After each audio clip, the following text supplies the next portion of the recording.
Hey guys, welcome back out to Great Falls High School. As always, I'm Haley Sutton. As I mentioned earlier, it's Crosstown night once again here in the Electric City. The Bison and the Rustlers tipping off here in about an hour. I want to give you a little bit of context of the last time these two teams met. CMR led for most of the game, but Great Falls High snuck up on them in the fourth quarter, and they were able to win 43-41. But now the Rustlers are in Bison territory, and they're looking to get that dub. Let's take a look at the matchup tonight, starting with the Great Falls High Bison.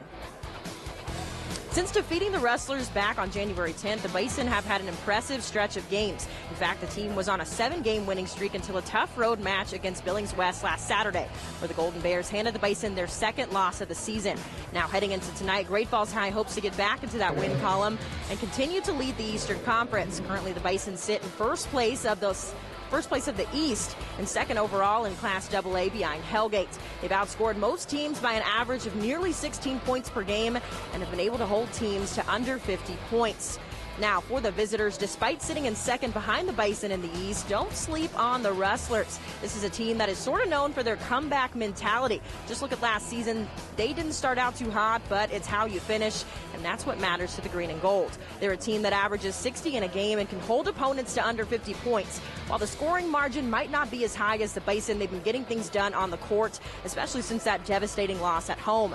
The Rustlers are 4-1 after that Crosstown meeting and hope to make it 5-1 tonight. Obviously, a lot of intensity going to be happening on the court. Like I said, tip-off at 7:30 tonight. But let's switch gears and talk about our Student of the Week. Our newest member of the team, Keith DeMolder, introduces us to Corvallis' Garrett Brown. From the time that Corvallis forward Garrett Brown was able to palm a football, he knew he was destined to be a leader on the field. You know, when I was a kid, I'm like, I want to be a leader of a team. I don't want to, be a role player, just a guy who, gets buckets. Or I want to lead a team. That's the fun part of sports. One of the most fun part of sports is trying to bring a team together and trying to make a team out of just a bunch of guys. But a second love soon blossomed for the Corvallis native, a love for mentoring Montana youth through the Flathead United Methodist Summer Camp. His experience at Flathead inspired Garrett to give back to those just like him. Growing up, a little bit of social awkward kid, that was a place where I felt home. So, I wanted to give that to, a kid who was like me. Maybe I could do the same thing that my counselors did for me, do that for a kid coming up. That's kind of the same thing with sports, I remember all the mentors who, when I was a freshman, who would, joke around with me and bring me into the fray of the team. So, it's kind of the same way I'm trying to do for the freshmen below me or the underclassmen. It was this same leadership and kindness that he learned as a camp counselor that sophomore Cole Trexler and Corvallis head coach Zane Warren can agree makes him the perfect teammate. It's not really back down, I guess. I mean, he's probably like one of the biggest players we'll go against, this year. So, me playing JV and varsity, he makes it so that way. I'm not afraid of someone who's a little bit taller than me because, he's two of me, so. He's a great kid. He's kind of a big teddy bear, honestly. He's a huge kid who plays hard, and he's very respectful. He's kind to everybody in the program. He leads us in a good way. Like, the way we play the best is when he's having fun and playing hard, but he's enjoying it. And that's that nature of him where he's having fun, and he's just a good kid.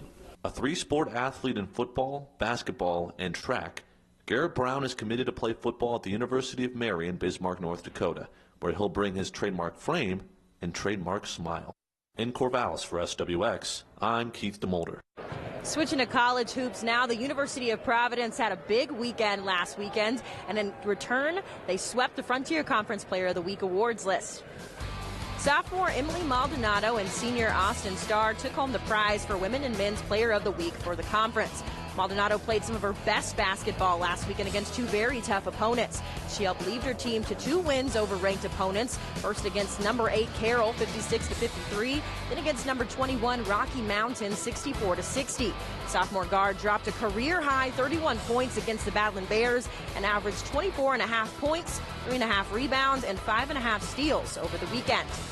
As for the men, senior guard Austin Starr took home the honors this week.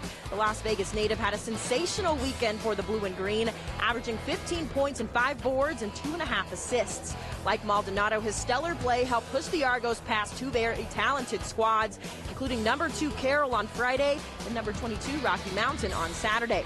Stars' games against the Bears was one for the books as he went 4 from 7 from the three-point line, grabbing 5 boards and 2 steals and dishing out 2 assists. Now the Argos will be back in action tomorrow evening up in Havre. They'll be taking on MSU Northern. The women tip off at 6 while the men tip off at 8. But for now, that's your check on sports. We'll be right back.